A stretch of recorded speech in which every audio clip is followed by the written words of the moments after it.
존경하는 국민 여러분, 그리고 언론인 여러분, 국민의힘 공동선대위원장 나경원입니다. 드디어 내일이 대선입니다. 이번 대선은 베네수엘라의 지옥문을 활짝 열 것이냐 아니면 닫을 것이냐의 대선입니다. 내가 죽느냐 사느냐를 넘어 대한민국이 죽느냐 사느냐의 문제입니다. 베네수엘라의 비극이 남의 일이 아닙니다. 한때 남미의 모범국가였던 베네수엘라, 반미 포퓰리즘과 경제 파탄, 사법 장악과 독재의 길을 걸으며 국민의 삶이 무너지고 자유가 사라졌습니다. 나라 경제는 휴지 조각이 되었고 국민 4명 중 1명이 탈출했습니다.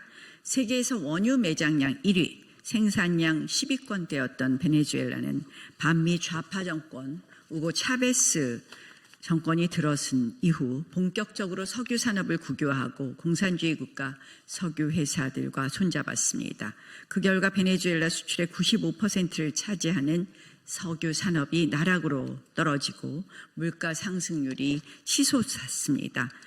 결국 베네수엘라가 석유 수출로 벌어들이는 돈은 경제 위기에 못 견뎌 탈출한 베네수엘라 난민들이 고국의 가족들에게 송금하는 달러보다 적다고 합니다. 민주주의의 마지막 보루였던 선거마저 망가졌습니다. 지난 5월 25일 치루어진 베네수엘라 총선 지방선거 투표율은 12%대에 그쳤습니다. 정권 친위대로 전락한 사법부마저 부정을 바로잡지 못했습니다. 이 모든 베네수엘라의 비극의 시작은 권력이 입법과 사법을 장악하고 국가 시스템을 사유화하며 포퓰리즘으로 국민의 눈을 가렸기 때문입니다. 이재명 후보의 집권은 베네수엘라 망국의 길로 가는 것입니다. 주한미군을 점령군이라고 부르고 800만 달러 불법 대북 송금 범죄에 휘말린 이재명 후보, 재래식 무기와 북핵이 균형을 이루었다는 이재명 후보로 우리 안보와 경제의 기초인 한미동맹을 지킬 수 있겠습니까? 베네수엘라는 반미 정책으로 해외 투자 기업을 쫓아내고 산업을 국유화하며 경제를 파탄냈습니다. 지금 우리에게 필요한 것은 투자와 일자리입니다. 이재명 후보의 사실상 반미 그리고 안보 파탄의 길은 기업을 내쫓고 청년의 미래를 닫는 길입니다. 문재인 민주당 정권 포퓰리즘으로 400조 원이 폭증한 국가 채무는 1200조 원을 돌파했고 지금 복지 지출 증가로 구조적 재정 압박은 더 심해지고 있습니다. 그런데 이재명 후보가 경기도에서 현금 살포하던 포퓰리즘 실험을 국가 전체로 확대하려고 하고 있습니다. 돈을 벌게 하려는 것이 아니라 돈을 뿌려 길들이게 하고 있습니다. 베네수엘라식 복지 남발은 하이퍼 인플레이션과 빈곤을 불러일으킨 것을 잘 아실 겁니다. 지금 이재명의 길이 바로 그 길이라는 점을 지적하지 않을 수가 없습니다. 사법 장악 시도는 국가 시스템 사유화의 마지막 퍼즐입니다. 베네수엘라는 2004년 대법관을 20명에서 32명으로 증원해 친정권 인사를 임명했습니다. 사법부를 정권의 도구로 만들었습니다. 차베스의 불리한 판결은 차베스 사망 전까지 미뤘습니다. 지금 이재명 민주당의 행태와 유사하지 않습니까? 베네수엘라는 정권의 입맛에 맞는 판결이 이어지고 선거 부정도 옹호하는 나라가 되었습니다.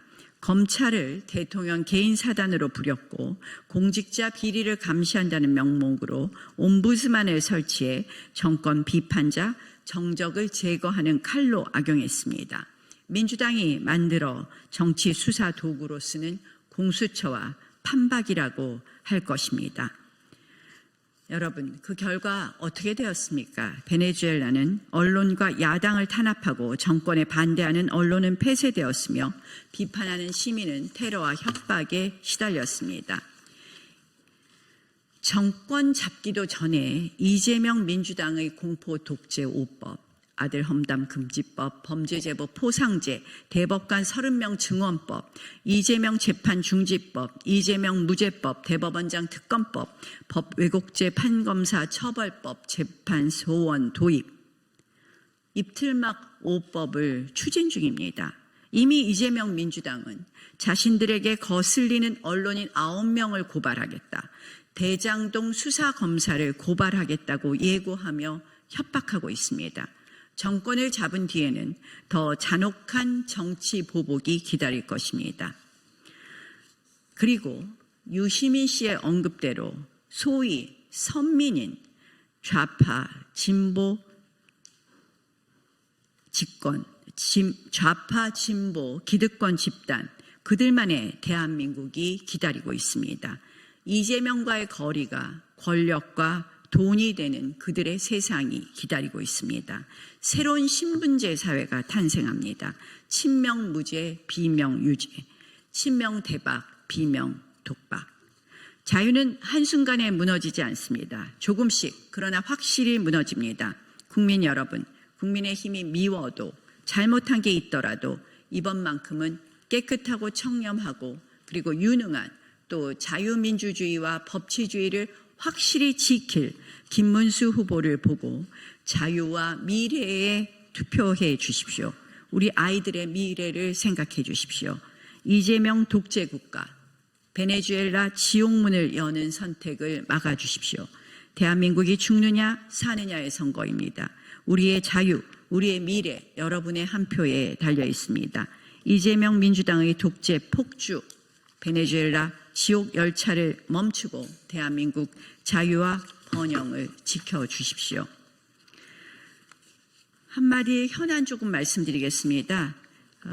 이재명 후보 측은 이미 이재명의 민주당은 사실상 공포독재 5법을 만들었습니다. 그런데 이제 언론인 고발 예고에 이어서 자신의 범죄 사건 검사를 고발하겠다고 예고하고 있습니다. 이 검판사들을 정치 탄압하는 것이 본인의 뜻인지 아니면 하수인들의 과잉 충성인지 이재명 후보는 답해야 할 것입니다.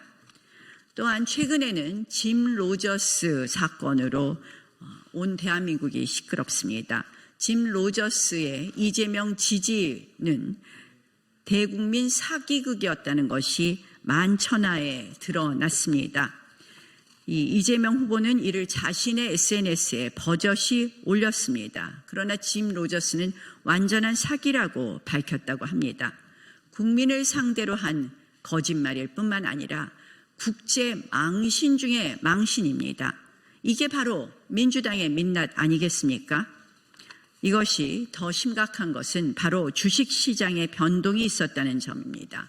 단순한 거짓말을 넘어서 경제 질서를 교란까지 시킨 이 행위에 대해서 이재명의 민주당은 마땅한 법적, 정치적 책임을 져야 할 것입니다.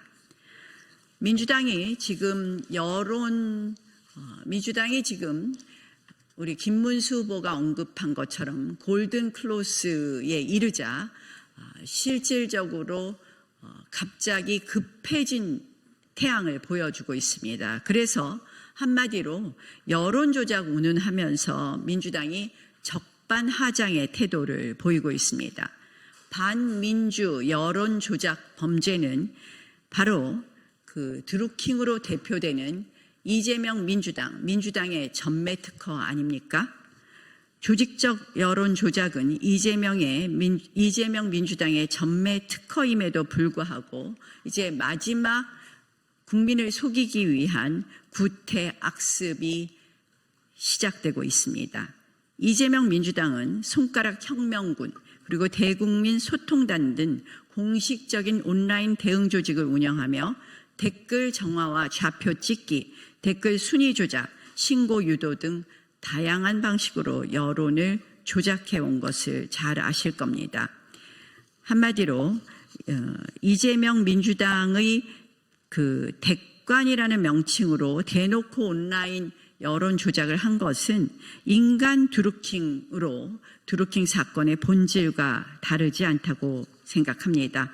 그럼에도 불구하고 김문수 후보에 대해서 댓글 운운하면서 지금 마지막 한 방을 노리는 것에 국민들은 속지 않을 것입니다. 더 이상 거짓 여론 선동 멈춰줄 것을 촉구합니다.